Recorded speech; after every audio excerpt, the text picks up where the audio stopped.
Okay, today we're going to do beef stew. This is an old-fashioned beef stew recipe. It's a classic. We've had it in our family for what? You've been making it as long as I can remember. Yeah, my mom made it for me, and it's just a great hearty meal. Yep. When you need comfort food, this is what to make, and we've updated it for the pressure cooker, so it's faster and easier than ever. So we have some beef right here cut into cubes. What beef was it? Yeah, it's a chuck roast. Chuck roast. You can often buy stew meat that's already cut up, but they use odds and end pieces. So if we have the time, we like to buy a chuck roast and just cut it up ourselves. Yep. Or I just buy the stew meat because then I don't have to cut it. So first off, you start by seasoning with some salt and pepper. So we've done some of that. You season beforehand because it really gives you a chance to like work that flavor into your meat, right? Like when you saute it. Yeah, it really makes a difference in the flavor. Also, browning your meat makes a difference in the flavor, and I like to use a combination of vegetable oil as well as a little butter. That way you get nice flavor from the butter, and the higher smoke point from the oil. Yeah, it doesn't scorch as easily. So we've preheated our pot. When you're browning meat, you want your pot hot, and it's smoking a little bit. So I just take out the pot and spin it around. One of the nice things about this Pro model is it has these handles. Otherwise, you want to use some hot mini pads mitts. or mini mitts, yeah. So we like to brown the meat in batches. Tell me when it's about right. I can't see in there. A couple scoops more, maybe. Yeah, that's probably good. Okay. And you just want a nice flat layer, and you don't want to overcrowd it, because if you put a thick layer on the bottom, it'll just steam your meat instead of browning it. And it's really important to get that flavor into your meat. That browning is all those flavor bits, and the more you get, the more flavorful your broth will be. You can skip this step if you're in a hurry and you just need to get some food in your belly. You can skip it, but if you're taking the time to make stew from scratch, we highly recommend using this step. And then when you're browning the meat, it's not like when you're cooking on a stovetop and you want the beef to be browned on every side and all the way cooked through. We're just browning it for that flavor. So if you are in a hurry, you can just brown one side. That's totally fine. I never take the time to brown it all the way. Right, and you're not trying to cook it all the way through because you're going to pressure cook it later. You just want to get that flavor.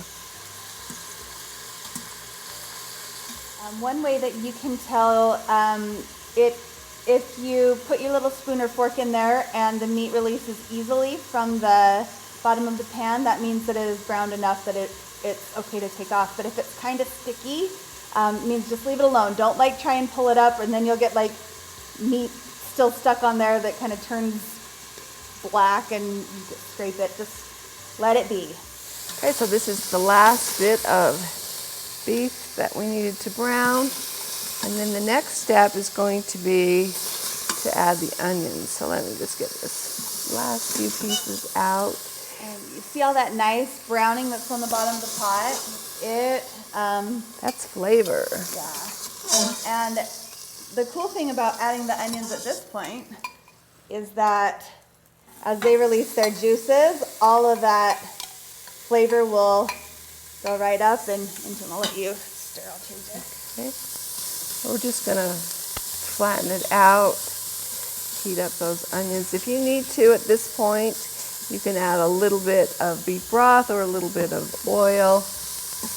You don't want it totally dry. You want the onions to go ahead and release liquid and absorb that flavor. Because if it does go all the way to like, instead of that really dark brown to like you smell burning, like it's black, that your whole stew is going to taste like burning. And so at that point, just go ahead and wash out the bottom of your pan and just use the beef that you have with the flavor that you have. Maybe add like an extra bouillon cube or something like that to help kind of make up for the difference.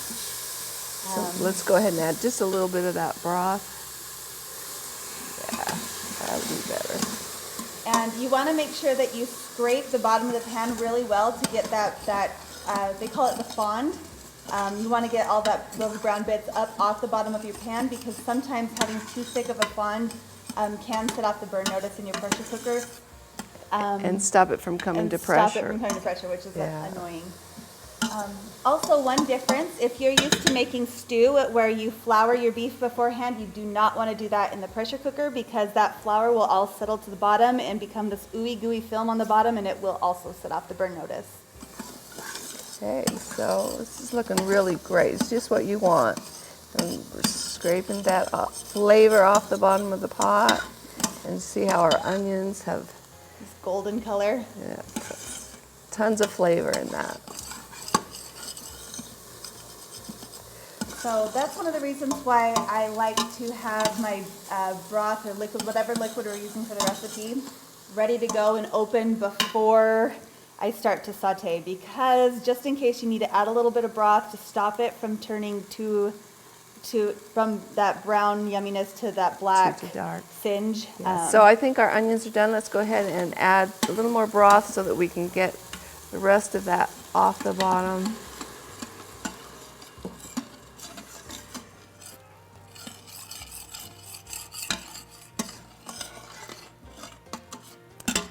Okay, I think that looks pretty good. Okay, so we're going to go ahead and add our brown beef back in. Be sure and add any juices from that bowl back in as well. Take that. And go ahead and add in the rest of our beef broth. Okay. And tomatoes. These are crushed tomatoes.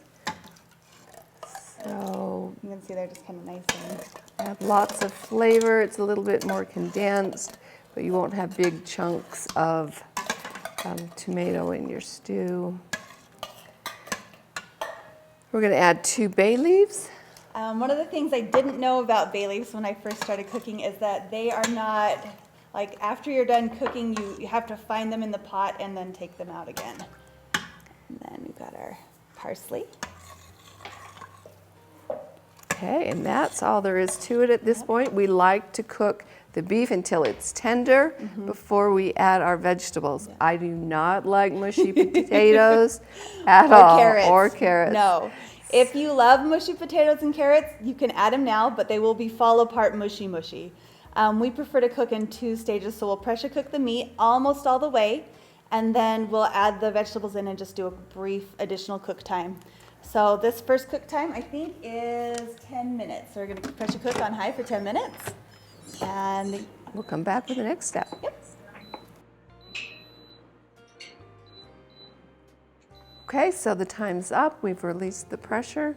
Just remove the lid, and we're going to keep that lid handy because we're going to be putting it back on in just a minute. All right, so we'll give that beef a stir. Just check one of the pieces and see if they're as tender as you like. That's just great, almost falling apart tender. Now we're going to add our celery and our carrots and our potatoes. I use those little potatoes that you get at Costco. So Like the new potatoes. yeah, I didn't peel them. So if you want, you can use russets and go ahead and peel them. Before you add your vegetables, just check and make sure your beef is as tender as you like it. And if you want it to be a little bit more tender, you can put the lid back on and pressure cook for another couple minutes until it's the consistency you like.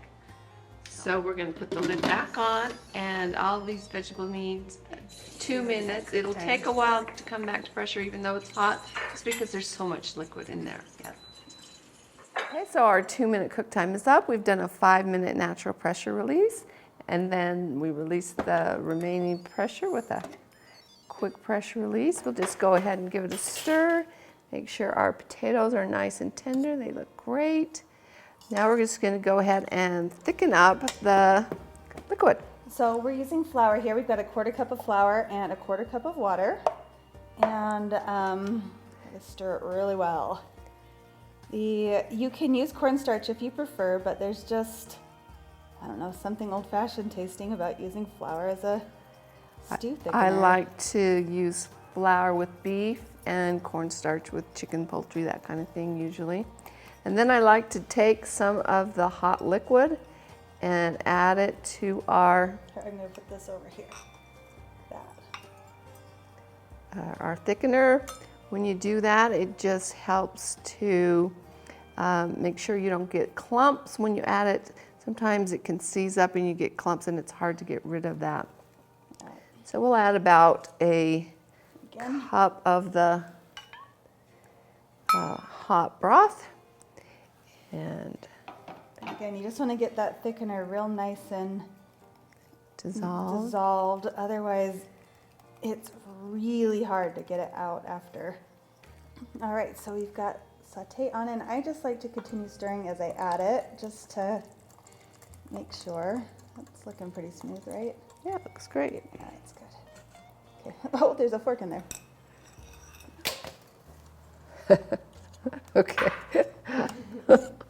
I'm like, what happened to the fork? I couldn't even see it. So be sure that you remember to take out your bay leaves, because no one wants to eat those in their soup.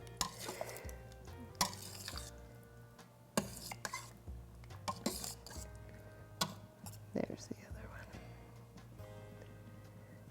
Nope, it's determined to stay. There we go. Okay. So now our soup has come to a boil. It's boiled for a few minutes, and we're going to go ahead and add the remaining ingredients. Yeah. Corn and peas are optional. If your family doesn't like them, leave them out. Yeah. But my family loves them. And you want to make sure that you take the time to boil that flour just a little bit. Otherwise, you kind of can get a little bit of a flour taste to it. Add these. And these are just straight out of the freezer, but because the soup is so hot, they'll warm be up ready really right away. quickly. Yeah. Sometimes when I'm serving little kids, I'll actually keep additional like peas and corn to add to their bowls directly to help cool off their hot soup. That's a great idea. Looks so colorful. Tasty, doesn't it? Mm-hmm.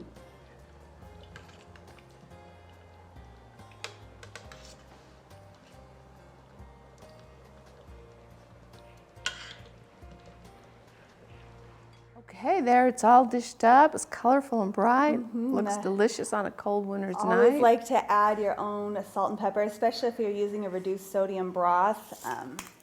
Salt and pepper it to taste. And then I always like to add a little bit of parsley when we have it, just to, it looks pretty. Yeah, it's pretty. So it's a hearty dinner. It's great for a cold night or anytime you need just some good old-fashioned comfort food. So if you make it, be sure to leave us a comment below and let us know how it goes. If you have questions, we'd love to answer them. And be sure to like and subscribe.